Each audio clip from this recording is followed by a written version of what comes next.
la hora ya están un poquito cansados, voy a tratar de no extenderme, tratar de ajustarme el tiempo. Y en realidad, em, lo único que voy a hacer hoy es básicamente un repaso de lo que vimos ayer. Ahorita pues ahorita se van a dar cuenta, ¿no? Porque pensarán, ¿cómo va a ser un repaso si ayer vimos artritis reumatoide y hoy vamos a ver síndrome metabólico, ¿verdad? Parecerían los opuestos, ¿no? Enfermedades completamente diferentes. Pero bueno, pues vamos a ver que la fisiopatogenia va de la mano, ¿no? Todas las enfermedades, como les decía ayer, pues van de la mano, ¿no? La genética influye y eso hace que se modifiquen ciertas características celulares. Entonces, bueno, pues ya les comparto la presentación.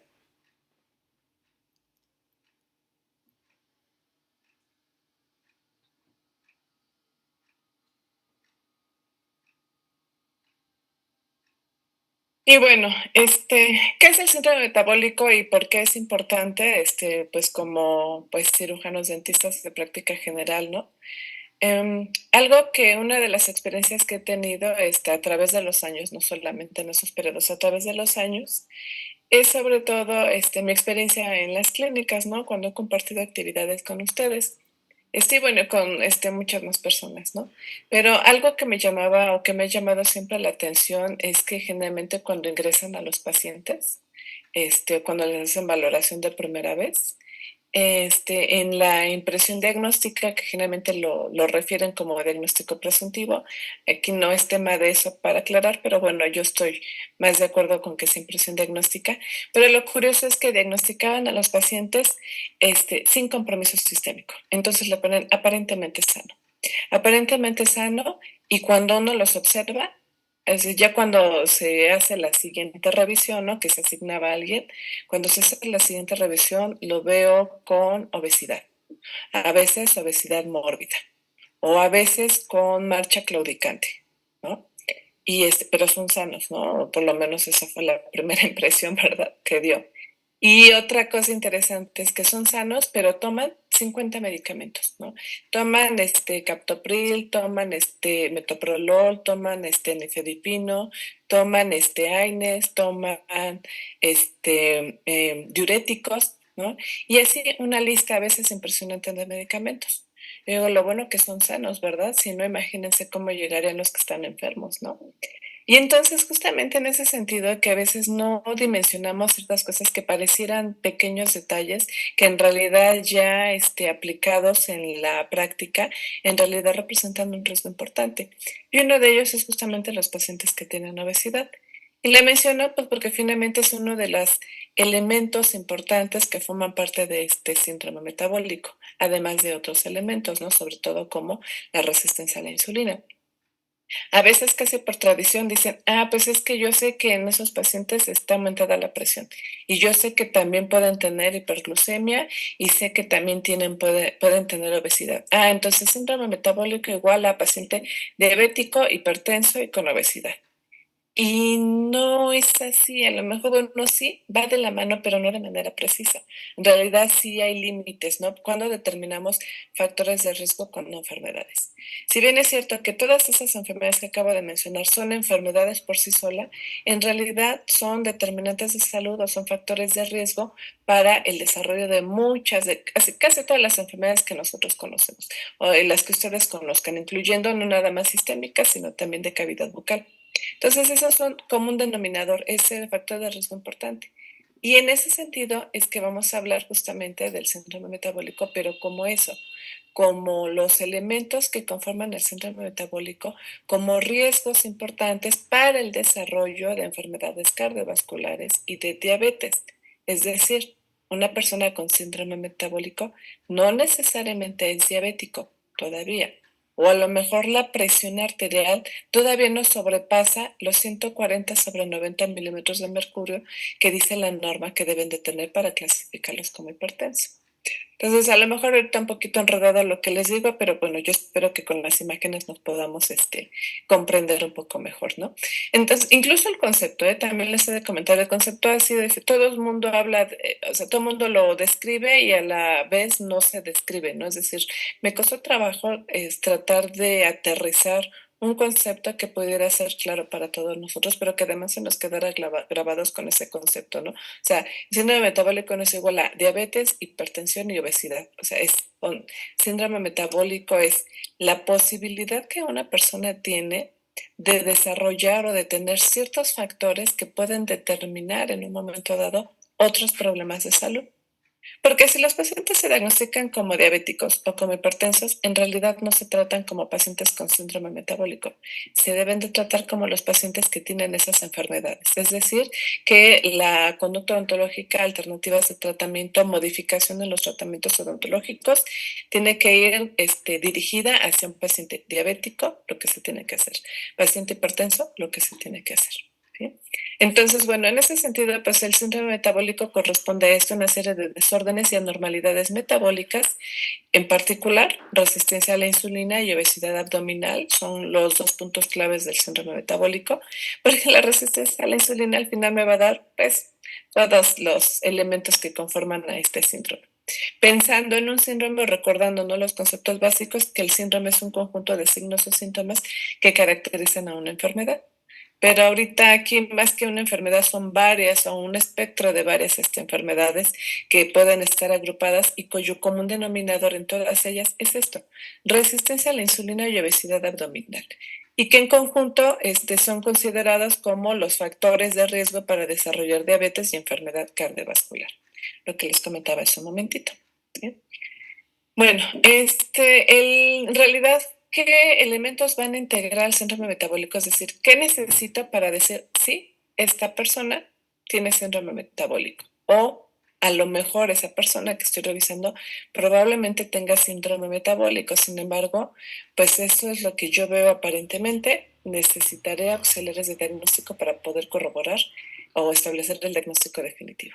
Entonces, componentes del síndrome metabólico, ¿cuáles van a ser? Obesidad abdominal, desde luego. Al hablar de obesidad abdominal, estamos hablando de aumento del tejido graso, aumento en la cantidad de los adipocitos en la cavidad abdominal y en particular en ciertos órganos, como el hígado y el páncreas incluso, ¿no? Entonces, ya desde ahí, bueno, a lo mejor por eso podemos ir haciendo asociaciones entre por qué considerarlos como factores de riesgo cardiovascular.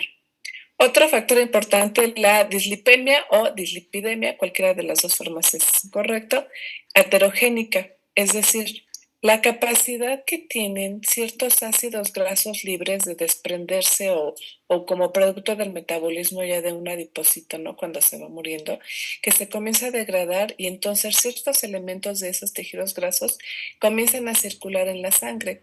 Pero pues lo de menos es que circule. El problema es que si tenemos una genética no tan buena, pues entonces estos comienzan a depositarse sobre las paredes de los vasos sanguíneos, generando, ¿qué creen? Lo mismo que vimos ayer, enfermedades inflamatorias. Entonces, yo por eso siempre les he dicho que sí es importante que aprendamos a conocer anatomía, histología y fisiología, porque eso me orienta a pensar en los signos y síntomas de una enfermedad, pero el común denominador en todas las enfermedades, incluyendo alteraciones metabólicas, inflamatorias, infecciosas, reactivas, neoplásicas y de cualquier índole, el elemento importante en el desarrollo de todas ellas es la inflamación.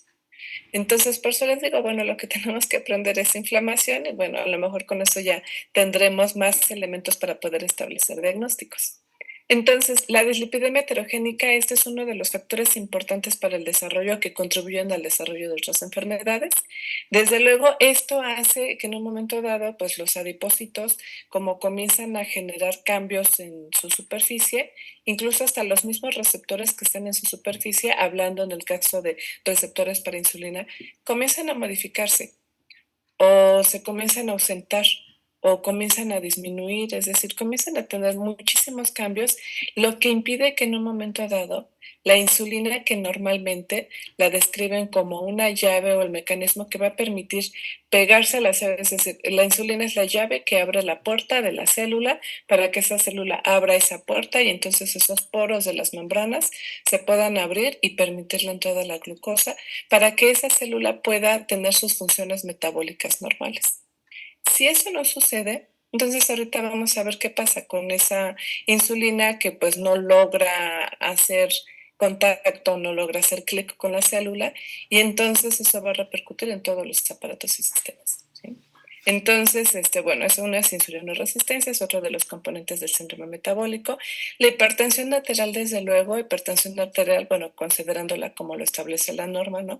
Valores por de presión arterial sostenida y elevada, ya sea sistólica o diastólica o ambas, ¿no? Por arriba de los valores que ellos consideran, que son 140 sobre 90 milímetros de mercurio.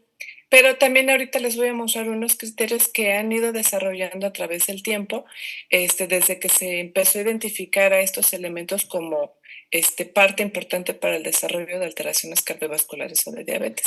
Entonces, la hipertensión a veces incluso ni siquiera va a llegar, más bien, la tensión arterial ni siquiera va a llegar a los valores de 140-90 para poder considerarlo como un elemento importante para el diagnóstico de síndrome metabólico. Entonces, todos estos factores, la obesidad, dislipidemia, insulinoresistencia, la hipertensión, pues finalmente están asociados con estadios proinflamatorios, que esto es algo sobre lo que versa todas estas enfermedades, y desde luego estados protrombóticos. Y entonces a lo mejor aquí que se nos prende un foquito, una alarma, porque se ha estado protrombótico. Entonces, sí es fácil atender a un paciente con síndrome metabólico, o sea, sí le puedo hacer una extracción convencional, sí puedo hacer un procedimiento quirúrgico, le puedo hacer un raspado y alisado radicular a un paciente que tiene síndrome metabólico. Bueno, pues eso es lo que vamos a ver al final, ¿no? Esa va a ser la conclusión, finalmente.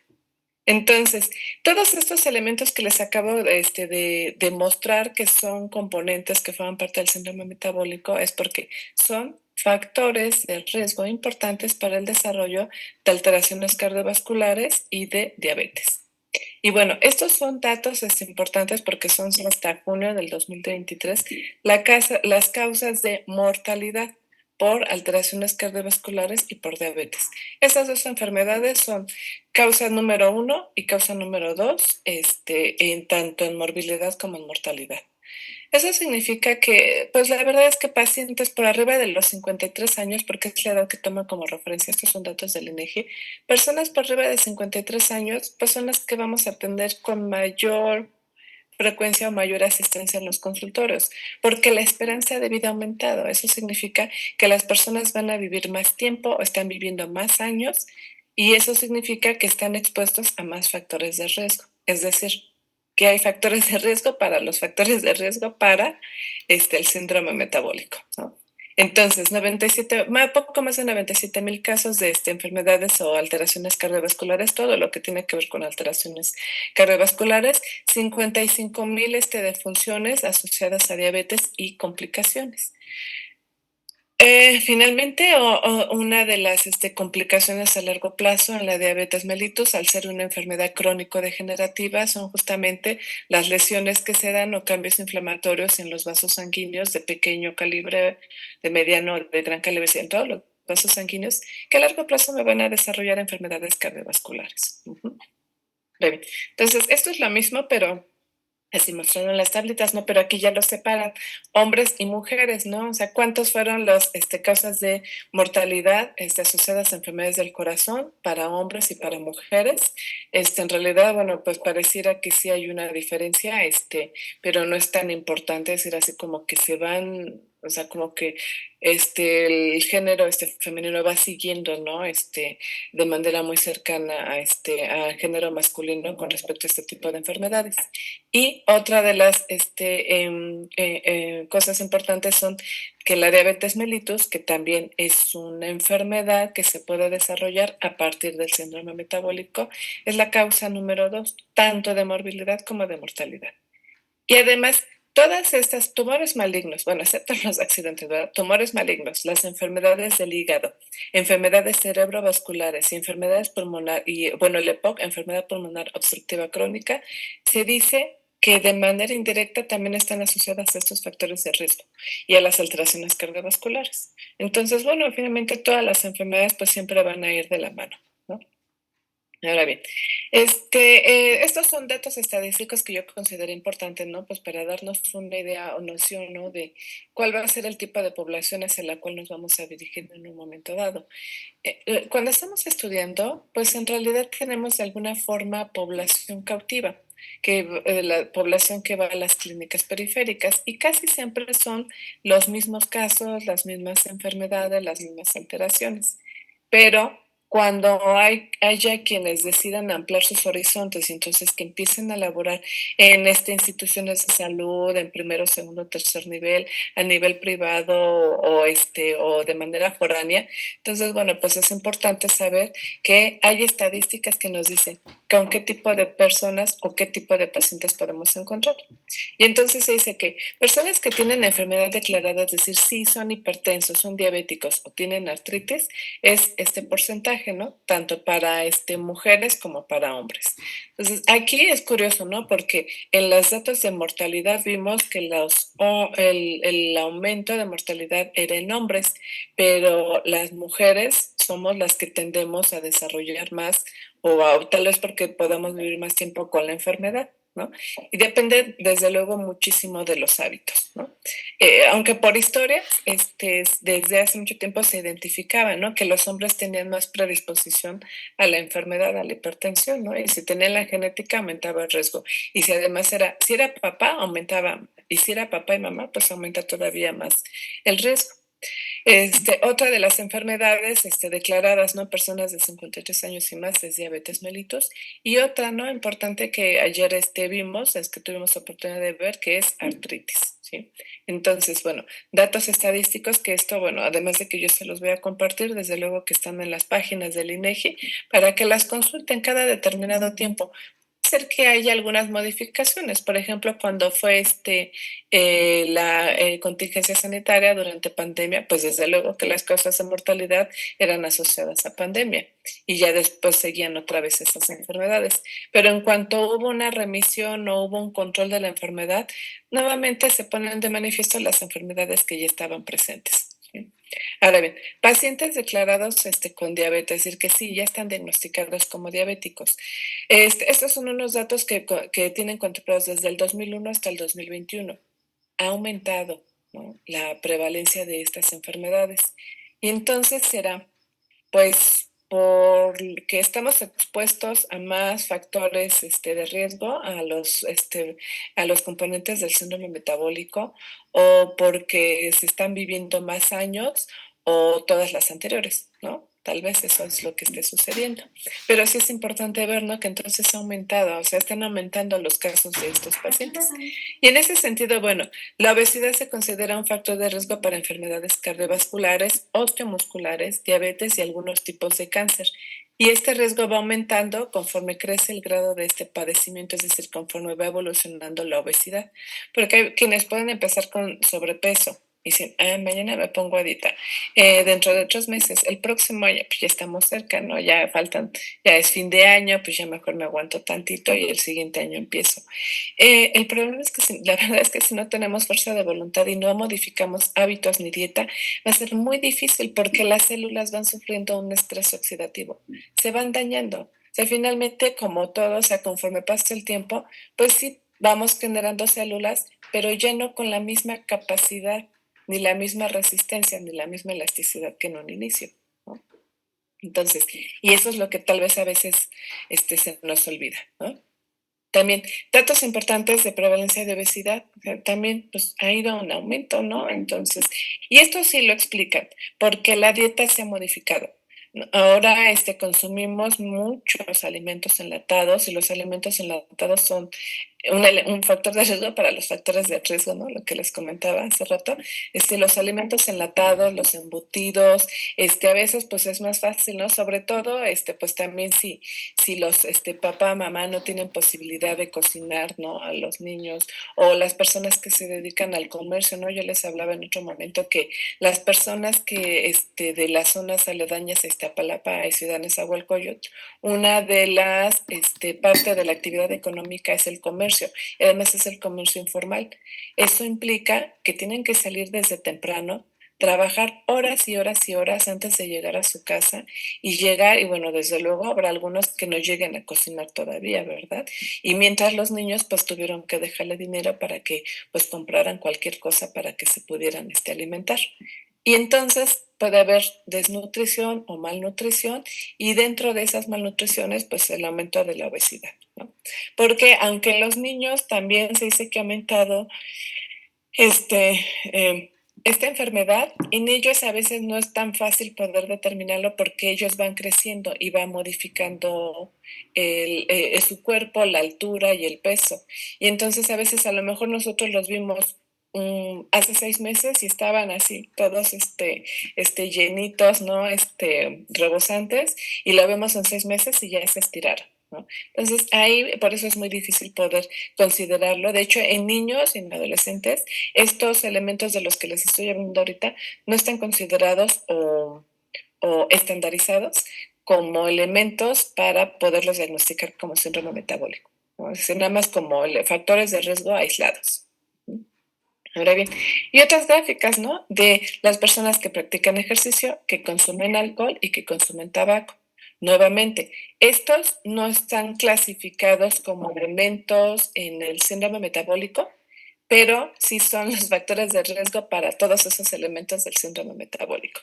A eso es a lo que me referí hace ratito, ¿no? Estamos hablando de los factores de riesgo para los factores de riesgo para enfermedades cardiovasculares y para diabetes. ¿Sí? Ahora bien, esta me quedó muy pequeñita, pero bueno, esta, pues ya nos, pudo, nada más déjenla modifico rápido para que la puedan, apreciar. Esto tiene que ver con, nada más una manera para representar qué sucede con la insulina y por qué hablar de la insulina, ¿no? ¿Por qué, hablar de esta hormona? Bueno, la insulina, bueno, pues como recordaremos, ¿no? Tal vez, y si no, pues por ahí a lo mejor revisaremos algunos de los apuntes que llegamos a hacer en algún momento dado. La insulina es una hormona que tiene un papel importante y fundamental en el desarrollo de todas las células y de todos los organismos.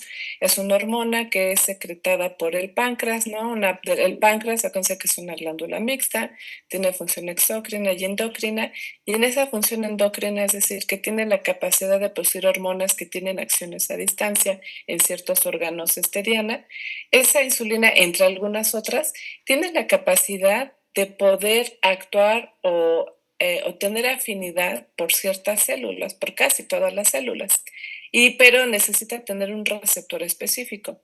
Recordando, los receptores son proteínas sobre la superficie que tienen formas específicas, ¿no? Si la insulina que yo tengo, mis células que los receptores para insulina son cuadrados, bueno, pues la insulina que seguramente yo tengo deberá de ser cuadrada, ¿no? Para que puedan hacer clic, embonar y entonces permitir el paso de la glucosa. La glucosa fue estimulada a lo mejor por el mismo páncreas, por otra hormona, ¿no? Glucagón, o a lo mejor por glándula tiroides, o a lo mejor por glándula suprarrenal, o a lo mejor por el mismo metabolismo del hígado, por el metabolismo de músculos, por el mismo metabolismo del tejido adiposo. Es decir, existen muchos elementos que participan para la formación y la regulación de todas estas hormonas. Pero bueno, esto es de manera simplista lo que sucede en los pacientes con síndrome metabólico que tienen una característica importante que es la resistencia a la insulina. Aquí, por ejemplo, ¿no? La insulina la representan como la llavecita que tiene que hacer que la puerta se abra y una vez que se abre, perdón, entonces puede entrar la glucosa, que es lo que está representado con rosita. Entonces, esa glucosa puede entrar y mi célula va a ser feliz porque tiene energía, ¿no? Y porque entonces puede funcionar tranquilamente. ¿Sí? Además, eso va a permitir que los eritrocitos que estaban circulando por ahí, pues puedan transportarles el oxígeno para permitir justamente que esa célula se mantenga viva, pues el tiempo que tiene que mantenerse viva. Pero, ¿qué pasa si por alguna razón, pues a lo mejor la llave que llevaba la insulina, pues no era, ¿no? Pues porque, pues no era, simplemente no se modificó, ¿no? Sí, entonces la cerradura de esa célula, la chapita va a estar cerrada, ha de estar sellada, no se va a poder abrir de ninguna manera porque es de seguridad, es una chapa de seguridad. Y entonces la glucosa es decir, bueno, no importa, yo sigo circulando en la sangre. Ah, pero en la sangre dice, ah, pues me encontré a alguien en el camino y entonces ese alguien que se encontró fue un eritrocito y se le pega al eritrocito. Y entonces el eritrocito, pues así como hasta como dibujaron la cara, ¿no? De que bueno, pues lo va a tener que estar cargando, quién sabe cuánto tiempo, hasta que haya más insulina o la insulina vuelva a tener las características que tenía, o que los receptores se modifiquen, o simplemente, pues, que si no sucede nada de eso, entonces la glucosa se va a quedar pegada con el eritrocito hasta que se muere. ¿Sí? Y bueno, eso hace que entonces una vez que esa glucosa se pega, esto es lo que describen de manera básica y simplista como la resistencia a la insulina. Pero eso sucede en células del hígado, en células musculares y en células del tejido adiposo. Y ahí es en donde la obesidad tiene un papel importante en el desarrollo del síndrome metabólico. ¿Por qué? Bueno, pues porque se dice que para que eso suceda, pues debemos de tener hipertensión, que ya habíamos comentado, diabetes o hiperglucemia crónica y dislipidemia. Esto lo puse así porque diabetes en realidad no es que sea el elemento del síndrome metabólico, sino porque esta fue la primera forma, la primera manera en la que describieron esta enfermedad. De hecho, describe en 1988 más o menos, ¿no? Que el doctor Riven fue quien hizo una aproximación hacia esta serie de factores que estaban asociados con este síndrome cardiovascular o síndrome metabólico.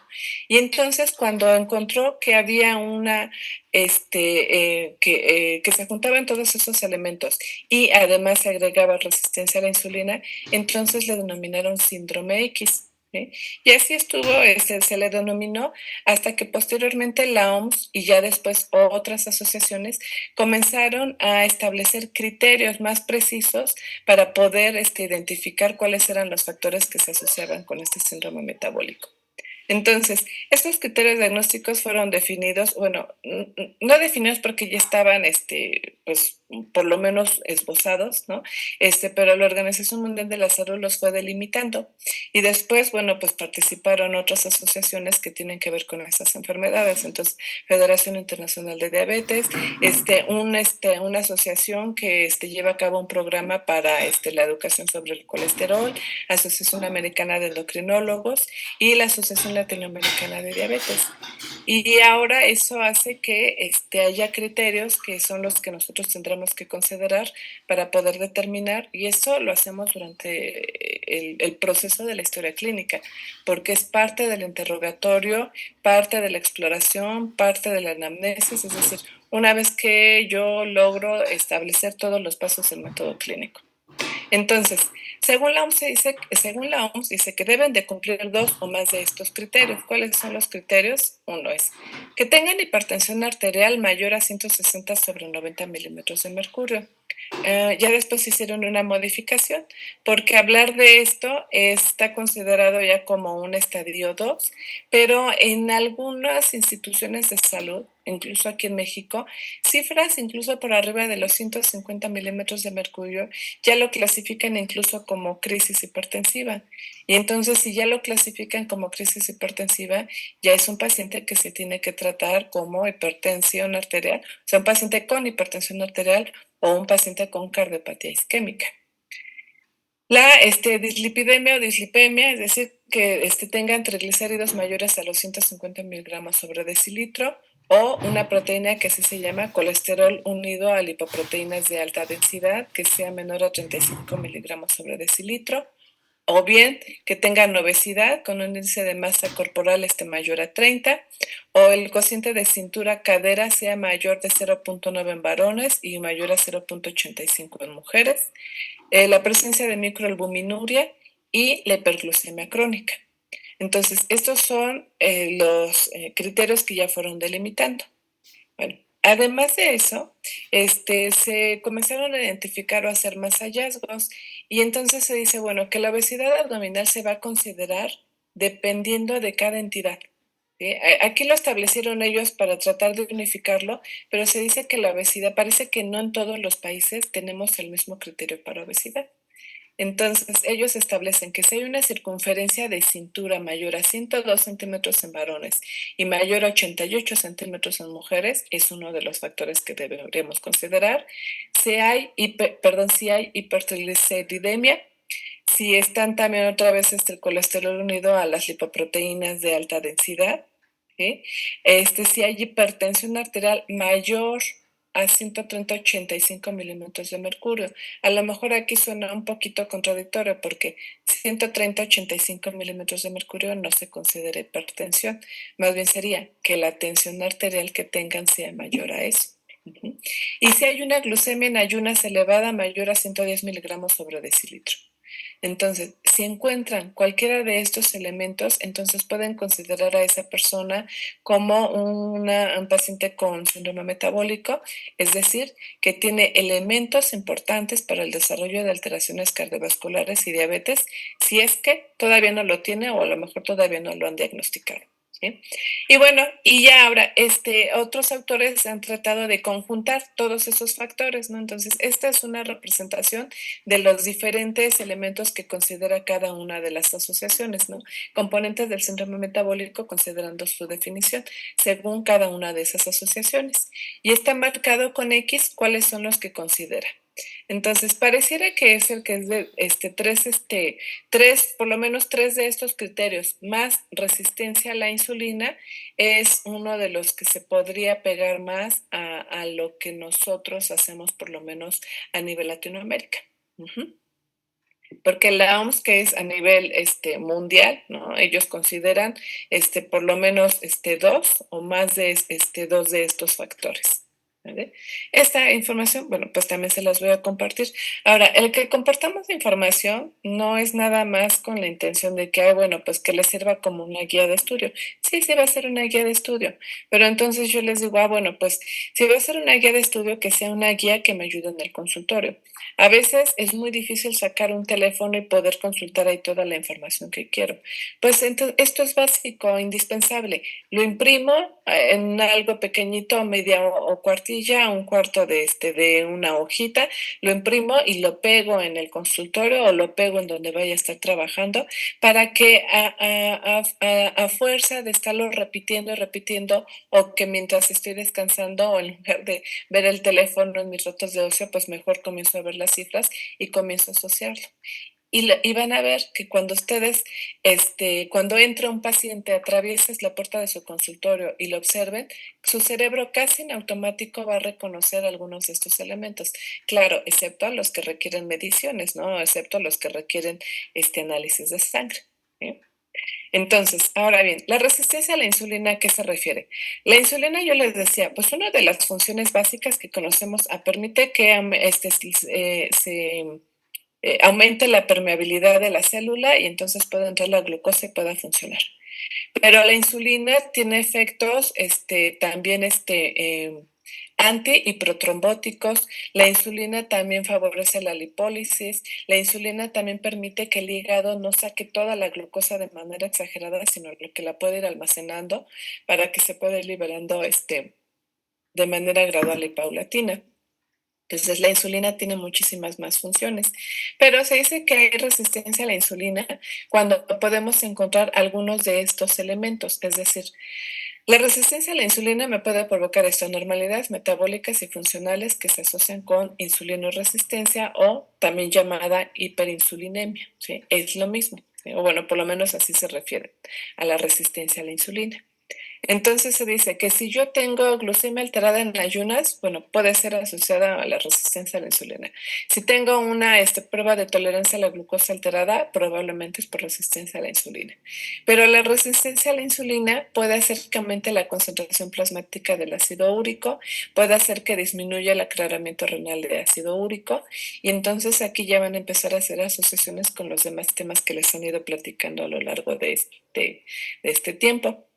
Y bueno, que además que hay presencia de dislipidemia con alteración de todos colesterol y triglicéridos de diferentes formas. Pero de esta tablita, o sea, sí es cierto que todo es importante, pero algo que quiero resaltar es esto, Que la resistencia a la insulina permite que aumente un inhibidor del activador del plasminógeno 1 y además permite que aumente el fibrinógeno. ¿Qué significa esto? Pues dos cosas que parecerían contrarias, pero que se sinergizan o que al final tienen mecanismos como reguladores o mediadores.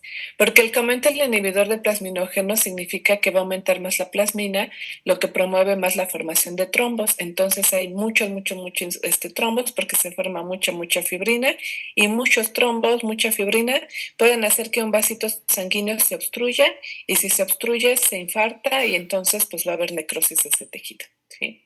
Pero también está el otro extremo, que como aumenta el fibrinógeno es también una de esas proteínas de coagulación que va a permitir que esa fibrina pueda llegar a su ciclo final, es decir, formar fibrinopéptidos o formar pedacitos de esa fibrina. El riesgo del aumento de este fibrinógeno es que si hay muchos pedacitos de esa fibrina, es decir, si hay fibrinopéptidos o émbolos o trombos, entonces estos circulan por los vasos sanguíneos y si hay cambios inflamatorios pueden quedarse atorados en un vaso de gran calibre. Pero a lo mejor la pueden librar, ¿no? Y entonces pasan tranquilamente por una arteria, un vaso de gran calibre.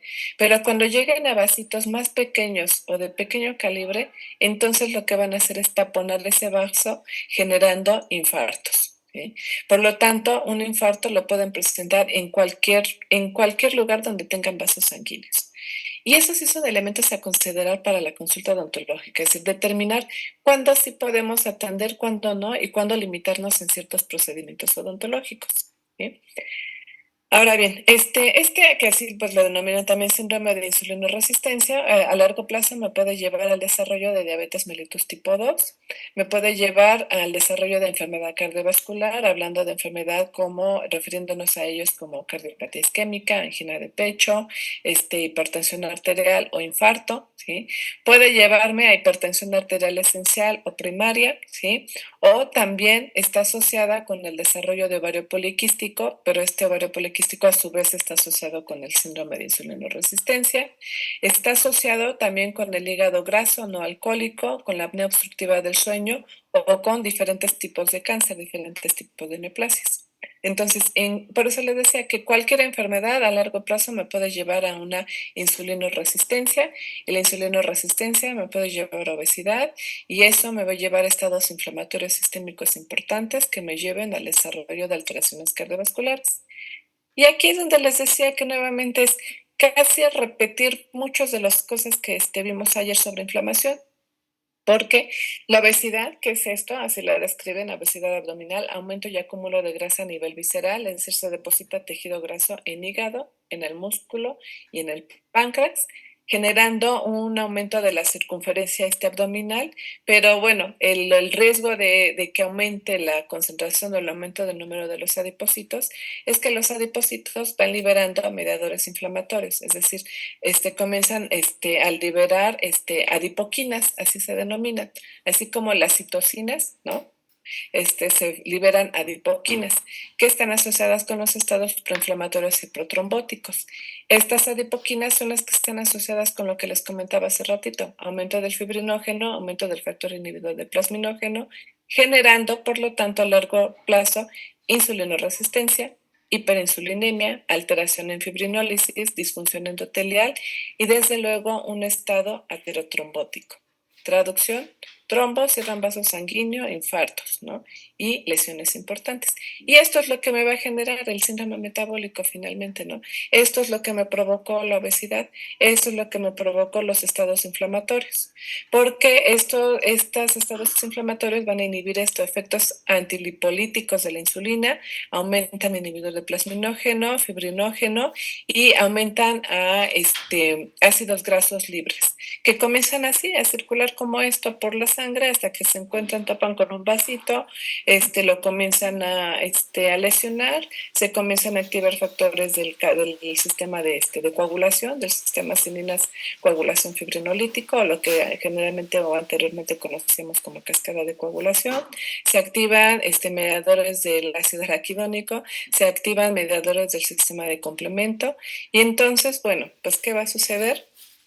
alteraciones en la coagulación, la formación de ateromas y el riesgo o el desarrollo de enfermedades cardiovasculares como infartos, accidentes cerebrovasculares, diabetes tipo 2 francamente, hipertensión arterial y desde luego la obesidad que se mantiene. Entonces, los adipocitos, yo les decía que las células son una maravilla, me encanta ver células, pero también son canijas, ¿no? Cuando deciden actuar o cuando tienen una genética alterada. Y bueno, eso hace que algunas de las complicaciones importantes en este tipo de pacientes sea eso, tendencia al sangrado, mayor riesgo de hemorragias internas, no solamente en cavidad bucal, y riesgo o retardo en el proceso de cicatrización, porque esos estados de coagulación están alterados. Finalmente, en condiciones normales yo necesito la formación de fibrina que permita servir como el medio de unión eh, eh, eh, más preciso para que las plaquetas se puedan adherir y entonces activar factores de crecimiento que permitan la reparación de las células o de los tejidos. Pero en el síndrome metabólico no se da eso de manera adecuada. Entonces, ¿qué es lo que tendremos que hacer como cirujanos dentistas de práctica general o en un momento dado especialistas? En cualquiera de las formas es identificar, ¿no? O sea, identificar los factores de riesgo, eso es lo que nos corresponde, ¿no? Tal vez nosotros no podamos hacer esto, corregir los factores de riesgo, pero sí podemos hacer énfasis al paciente de que tal vez no le puedo hacer ciertos procedimientos porque necesito control de ciertas enfermedades. Desde luego, y eso a mí me queda perfectamente claro, que hay pacientes que pueden tener ya las enfermedades francas, que a lo mejor tienen 20 años de evolución con la enfermedad, por ejemplo, hipertensión, pero que nunca se han controlado de manera tan precisa. Porque como ellos ya saben cuando se sienten mal, es cuando se toman la pastillita, ¿no? O porque no sabían que eran hipertensos, pero cuando llegamos al apartado donde preguntamos si toman algún medicamento y nos sacan así una mochila completa de cajitas de medicamentos y ahí revisamos y nos damos cuenta que tomaban fármacos para triglicéridos, para el colesterol, para la circulación, para la presión arterial y cuando les preguntamos si ellos tienen alguna enfermedad, nos dicen, no, no tengo nada, ¿no? Ah, pues sí, el doctor me dijo una vez que tenía algo, pero la verdad es que no es cierto porque me tomaba las pastillas y me sentía mal y me las dejé de tomar. Ya cuando me siento muy, muy mal, ya me las tomo. Esa es la historia de muchos de los pacientes, ¿sí? No solamente de uno, de verdad que es la historia de muchos pacientes. Entonces, bueno, en la medida de lo posible, corregir los factores de riesgo, el manejo de las enfermedades que ya estén francamente declaradas, ¿no? Controlar diabetes, incentivarlos a la pérdida de peso porque es importante, ¿sí? Los medicamentos, en algunos casos se pueden utilizar medicamentos incluso para reducir la fibrinólisis o mejorar la coagulación, tal vez. Desde luego, prescripción médica. En algún momento se dice que si los pacientes tienen tendencias a sangrados prolongados, hay pacientes que sí pueden llegar a requerir o personas que pueden llegar a requerir, perdón, transfusiones de sangre, ¿sí? Siempre y cuando haya sangrados importantes. ¿Sí? Y bueno, entonces, todo eso que les acabo de comentar, al final me va a dar una respuesta inflamatoria sistémica. Pero la relación con el cirujano dentista se dice que existen muchas enfermedades en boca que causan estados inflamatorios sistémicos y uno de ellos se dice que es la enfermedad periodontal, porque la enfermedad periodontal se liberan casi los mismos mediadores o muchos mediadores que también se liberan en la presencia de obesidad. De tal forma que hay una sinergia entre todos los mediadores exacerbando. Por un lado, la periodontitis puede exacerbar el síndrome metabólico y el síndrome metabólico puede hacer que se exacerbe la enfermedad. Y a lo mejor por eso los pacientes no respondieron fácilmente a los tratamientos que hicimos de raspado y alisado y además le dimos antibiótico terapia y además hicimos prescripción de antiinflamatorios y aún así el paciente regresaba exactamente igual. A veces no siempre depende de la técnica de cepillado del paciente, depende de los mecanismos inflamatorios, de la participación de las células o de los microorganismos presentes en la enfermedad. Entonces, cuando veamos todo esto y el paciente me diga que es sano, desde luego que en cuanto cruza la puerta del consultorio y, y refiere algo, ya no podemos decir que es un paciente sano. Tiene algo. A lo mejor es en un solo diente, a lo mejor es una pequeña ulcerita en la mucosa, pero entonces ya no lo podemos considerar como un paciente sano. Y entonces tendremos que ir buscando, pues el paciente dice que no tiene nada, pero tiene una lengua así, tiene atrofia de papilas linguales, tiene desnutrición, es un paciente inmunocomprometido, tiene lesiones que se localizan, que sugieren enfermedades infecciosas, micóticas. Bueno, entonces comenzar a investigar, ¿no? Si tiene alguna otra enfermedad. O bien, si toma algún medicamento, ¿no? Hay medicamentos que me provocan estos cambios importantes, ¿no? Bloqueadores del calcio, anticonvulsivantes, ¿no? O a veces simplemente un respirador bucal, incluso nada más puede tener esto. Y eso hace que haya cambios inflamatorios importantes. Entonces, lo que tenemos que proteger es esto, o sea, proteger al corazón. Y la manera para proteger al corazón es evitar este tipo de daños, ¿no? Que se dan, es decir, evitar que esas personas al final sean motivo o casos de autopsia, porque pues tuvieron lesión hipóxica y hipóxica de manera general, o tuvieron un accidente cerebrovascular o enfermedades por esos cambios inflamatorios que provocaron lesiones trombóticas importantes y que al final, pues, generaron todo esto, ¿sí? Y bueno, hay estos mediadores que estoy marcando aquí, los puse incluso así también como para recetar un poquito, porque son los mismos que han identificado en los pacientes, de hecho esto es así tomado del artículo, que aquí también viene la referencia, son los mismos mediadores químicos que han encontrado en síndrome metabólico, en personas con obesidad, en personas con diabetes y en personas con la enfermedad periodontal. ¿Sí? Entonces, todo tiene que ver finalmente con la inflamación y con que identifiquemos estos factores de riesgo para evitar justamente esto, ¿no? La formación de ateromas que obstruyan, ¿no? El flujo sanguíneo, que a largo plazo me generen cambios ya no nada más de aterosclerosis, sino arteriosclerosis también, ¿sí? Y que eso haga que se perpetúe la enfermedad. Entonces, como parte de la conducta odontológica, ¿qué necesitamos saber? Pues los conceptos básicos que tienen que ver con esto, ¿no? Es decir, saber cómo hacer una exploración física, conocer conceptos básicos, circulación mayor y menor, es decir, cómo tiene que llegar la sangre, qué es lo que debo escuchar o no debo escuchar cuando hacemos una auscultación o una exploración física, qué es la tensión arterial, cómo se toma tensión arterial, cuál es la presión arterial, sitios de palpación de pulso, cómo tomamos todos los signos vitales y desde luego, bueno, pues recordar, ¿no? Estos elementos que están asociados con enfermedades cardiovasculares, porque el síndrome metabólico son los factores de riesgo para el desarrollo de estas alteraciones. Y desde luego, pues conocer, ¿no? No conocer, más bien recordar, ¿no? Recordar cuáles son los criterios clínicos que me sugieren las normas, ¿no? Pues porque aunque digan que ya no hay normas, la verdad es que siguen siendo una guía importante para la atención de pacientes. Es decir, ¿qué debo de seguir recordando? ¿Cuáles son las cifras que consideran para pacientes solo hipertensos? Y si además de eso tiene los otros factores que ya comentamos, ¿sí? ¿Cuáles son los elementos para estratificar los riesgos para el desarrollo de hipertensión arterial?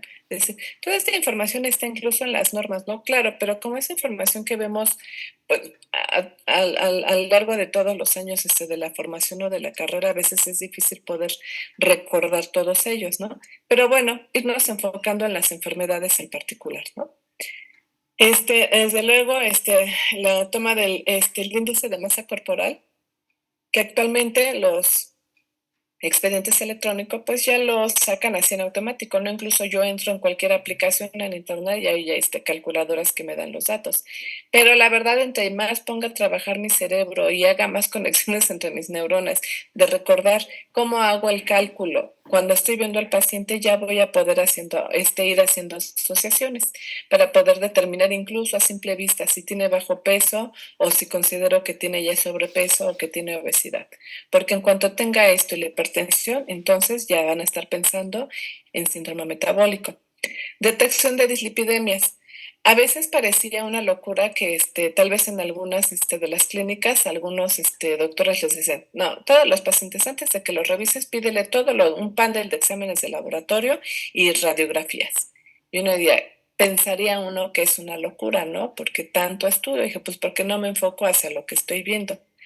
A veces tiene sus pros y sus contras. La ventaja es que si yo solicitara y el paciente acepta realizarse esos estudios de laboratorio, entonces yo voy a poder integrar mi diagnóstico fácilmente. ¿sí? Porque estoy solicitando pruebas que normalmente no solicitamos, pero bueno, que ya una vez que los tengo, pues ya está todo integrado su historia clínica, en realidad la historia clínica, porque si no, a veces pareciera que la historia clínica que hacemos solo es historia clínica odontológica y no es una historia clínica del estado de salud y enfermedad del paciente. Entonces, bueno, detección de dislipidemias a través de exámenes de laboratorio, también me manejan ciertas cifras o valores normales. Y con base en esos exámenes de laboratorio es que hacen un cálculo para el riesgo cardiovascular para poder determinar si tiene riesgo bajo, medio, alto o muy, muy alto, ¿no? Para desarrollar la enfermedad cardiovascular. La meta del diagnóstico del síndrome metabólico es identificar el tipo de riesgo cardiovascular para el desarrollo de esas enfermedades y el riesgo para el desarrollo de diabetes mellitus para prevenirlos. O sea, no esperar a que se presente, prevenirlos.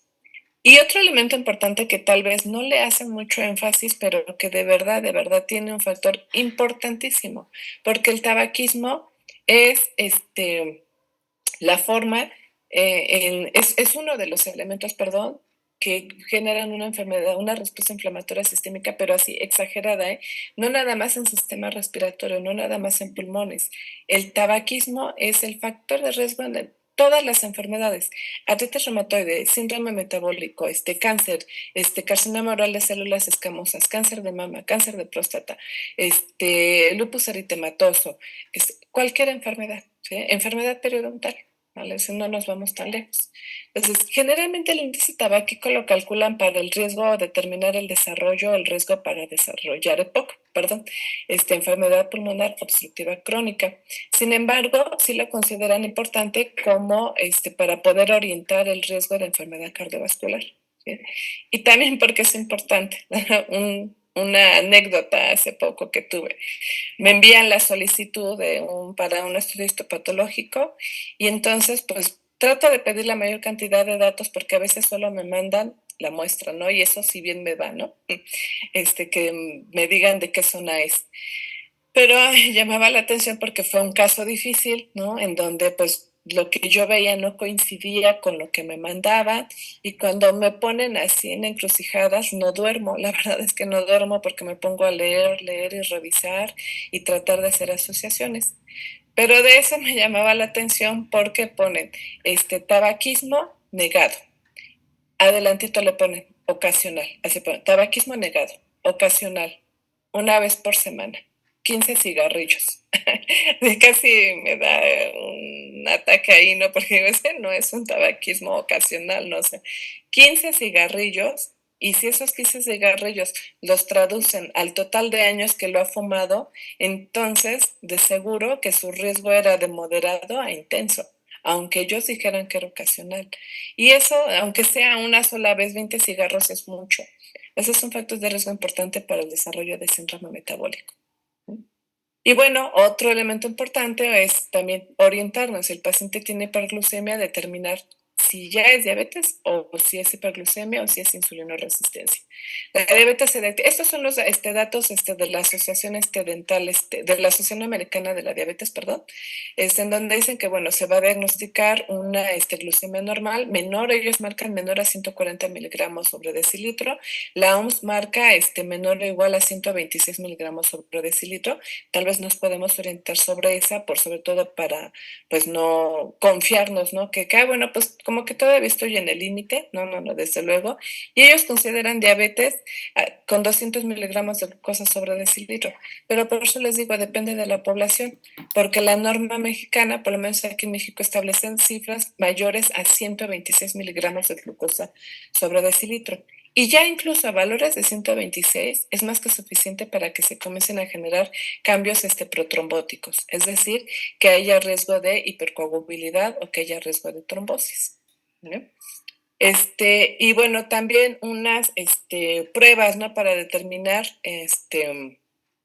qué tanto tiempo la glucosa estuvo pegada a ese eritrocito, ¿no? Como la imagen que les mostré hace un momento, ¿no? Entonces, para eso establecen un cálculo, bueno, hacen un cálculo, ¿no? En porcentaje y dicen que el resultado es normal si tiene menos de 5.7%, lo consideran como prediabetes de 5.7 a 6.4 y como diabetes si ya tiene más, un porcentaje mayor a 6.5. ¿No? Entonces, bueno, a lo mejor también son pruebas que podemos solicitar, ¿sí? O las pruebas de tolerancia a la glucosa también, en donde se hace, incluso se mide, ¿no? A través de una curva, ¿no? Que dan unas cargas, de glucosa, las valoran, postprandial o a lo mejor en ayunas, y entonces hacen la determinación, ¿no? Y entonces dicen que con esta, si tiene 126 miligramos de glucosa sobre decilitro o más, pues ya lo pueden considerar, como diabéticos, ¿vale? Entonces, bueno, ¿qué es lo importante? Otros elementos importantes también y algo que podrían hacer de manera muy rápida en el consultorio, porque a veces los pacientes no siempre tienen ingresos necesarios para poder hacerse todos los estudios que solicitamos. Pero por lo menos ustedes pueden hacer tiempos de sangrado y coagulación en el consultorio. Si algunos son egresados de la FES y tuvieron la oportunidad de hacer esa práctica, ¿no? En segundo año hacemos una práctica, es donde con una lanceta y con un papel filtro y con un portaobjetos. Bueno, en el consultorio no tengo todo eso, pero sí tengo las agujas, ¿no? Que utilizo las agujas dentales. O bien puedo utilizar este, una lanceta de las lancetas que utilizamos para la determinación de glucosa, porque esa es una prueba que podemos hacer también en el consultorio.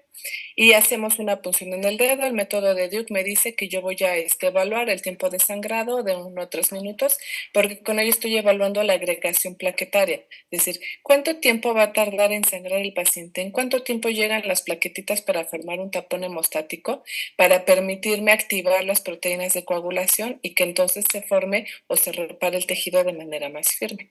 Entonces, lo podemos hacer, un método de Duke de 1 a 3 minutos, no nos vamos a llevar mucho tiempo.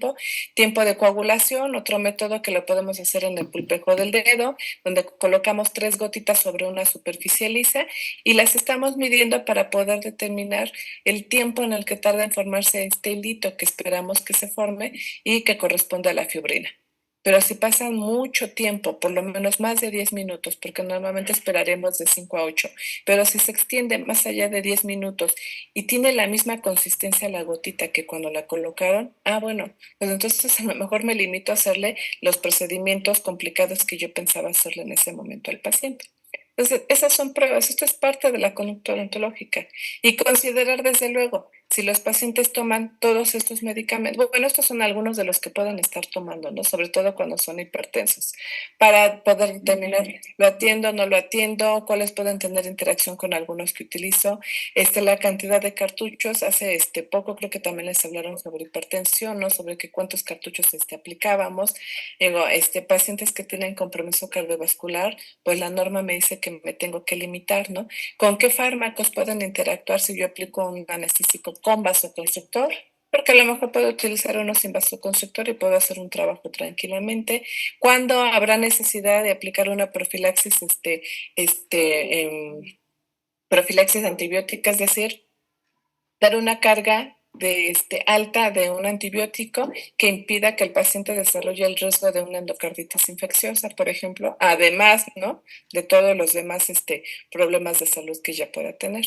Entonces, se dice que la mejor conducta que un cirujano dentista puede tener ante un paciente con síndrome metabólico es la prevención. Se incentivar a los pacientes a que se cuiden, ¿sí? A que hagan ejercicio, actividad física, es decir, que además de lo que yo le haga en boca, porque me decir, oiga, si usted no es médico, ¿para qué me está diciendo eso? Cuando ya vaya con el doctor me dirá, sí, pero nosotros somos profesionales de salud y formamos parte de ese equipo de salud, porque la atención de ese tipo de pacientes tiene que ser atención multidisciplinaria. Y desde luego que debe de haber una perfecta relación entre odontólogo y médico para poder determinar la terapéutica y poder establecer o determinar los pasos a seguir para cada procedimiento que vayamos a realizar. ¿sí? Entonces, bueno, la obesidad va a traer cambios importantes o graves en la salud, no solo en el corazón, no solo en el hígado, sino en todos los aparatos y sistemas, ¿sí? La obesidad, es para evitar eso, pues finalmente una dieta saludable, equilibrada, es el elemento fundamental, no solo para evitar obesidad, no solo para evitar síndrome metabólico. Esto es lo que actualmente se estudia como mecanismos antiinflamatorios, es decir, que una dieta basada en todos estos elementos y una dieta equilibrada en frutas, legumbres, semillas, proteínas y demás, una dieta balanceada, es lo que todos necesitamos para disminuir estados inflamatorios en el organismo y desde luego pues mantener un estado de salud óptimo. Bien. Y bueno, pues ya también pues la intención es eso, ¿no? Proteger, somos personas del área de la salud, nuestra obligación es proteger a los pacientes que confían en nosotros y que asisten para que les demos la mejor atención. Es decir, no nada más porque llegó con una situación de urgencia y ya le voy a quitar el diente y entonces el paciente cree que le ayude cuando no me di cuenta de que tiene otras enfermedades, ¿no? Entonces, nuestra función es eso, protegerlos a ellos y desde luego pues que en la cuestión legal, pues también nosotros nos estamos protegiendo, ¿no? Y bueno, pues muchísimas gracias. Traté de resumir esto que es una información pues vasta, ¿sí? Pero bueno, por lo menos para hacer un acercamiento, ¿no? Para ustedes. Pues muchísimas gracias, maestra Vicky, también por mi parte. Es todo. Si alguien tiene dudas, preguntas o comentarios, pues adelante. No hay preguntas en el chat, pero si quieren hacerle las preguntas directas